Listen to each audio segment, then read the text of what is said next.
Guys, what is up? How we doing?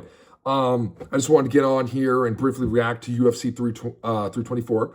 I thought that was an amazing fight card. Great fights, starting from Gene Silva, going back and forth, and finishing, obviously, with Paddy, the Batty Pimblett himself, and Justin Gaethje.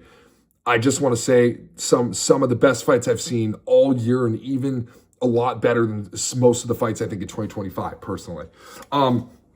I just want to say, just starting with a lot of the positive looks on things, because there were many. That Gene Silva fight, back and forth. Anyone could have taken that, but Gene got it done.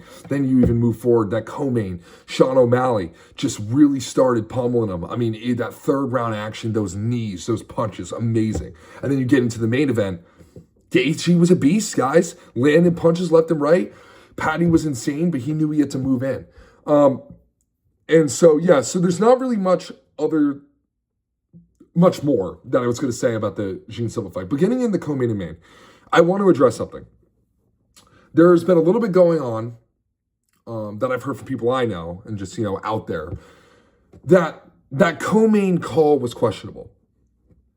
Guys, just because Sean got taken down and pinned a few times in the first 2 rounds does not mean he lost.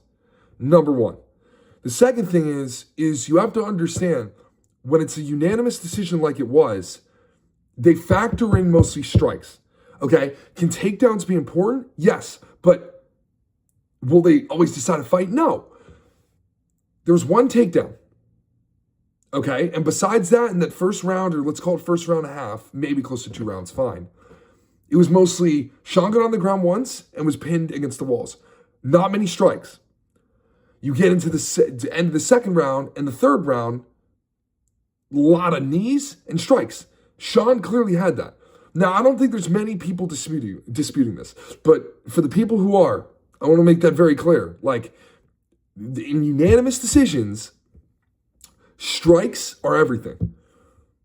And Sean went and did that. And it didn't have to be the cleanest fight. That's just the reality of the situation. So I want to address that. For the main event, nothing really to address, but I wasn't really a fan. I love the booth. Okay, I love Joe Rogan, I love DC, and I love Jan Anik. Oh my God, Jan Anik. What am I saying? John Anik. I think they're great. I think they have a lot of great takes. I was not pleased, though, what they were talking about regarding to Justin Gaethje. Joe Rogan repeatedly was talking about how there was this recklessness of him coming in.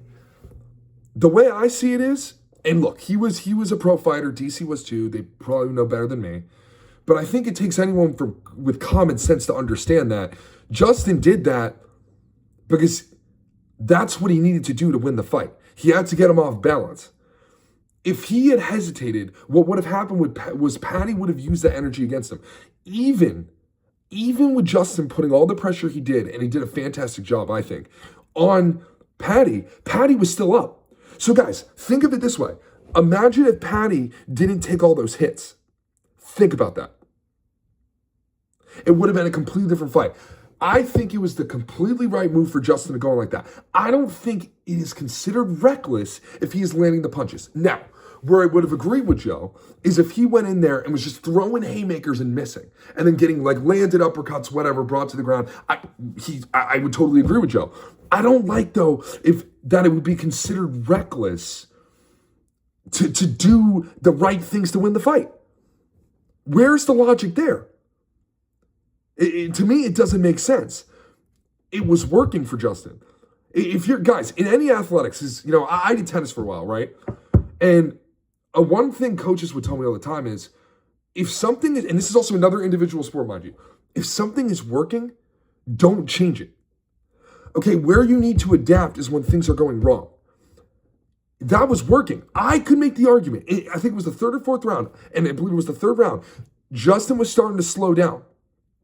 And it was because he wasn't as aggressive. And what happened? Paddy won that round. So then Justin realized, and because of his coaches were telling him, keep the fucking foot on the gas, because it was working. And so he did that, and then he won the fight.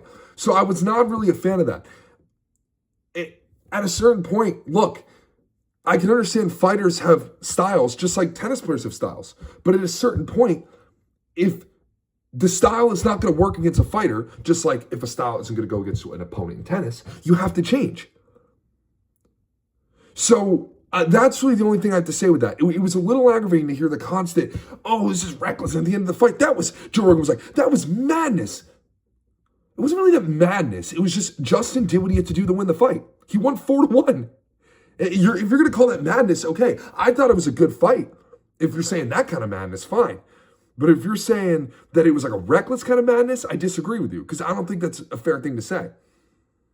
And again, he's fought, DC's fought, okay? And I'm probably going to be hit with you have no fighting experience, but I think it's just so low blow shit because I've done an individual sport before. And I know the concept of you have to do what you have to do to win. Okay, adapting or doing the right techniques and styles. That is the same for fighting. That doesn't take an MMA pro to understand. It's logic. It's just logic. That wasn't Justin's usual fighting style, but he had to do it because otherwise Paddy was going to go 3 times as hard against him.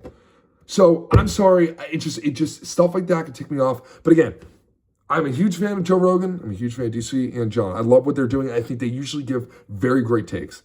This podcast, whatnot, all of it. Okay, but I just really don't like how much they honed in on that. Paddy's a really, really tough fighter.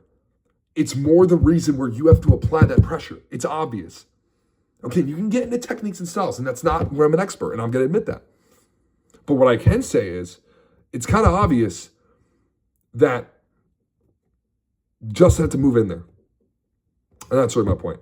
But those are the only 2 points of concern. Other than that, I think they did a great job calling the fight besides that. I thought the fights were amazing. I thought the event was awesome, and Paddy's walkout was amazing. So was Sean's. Oh, so some of the best walkouts. I love their walkouts. I think they're both top 15.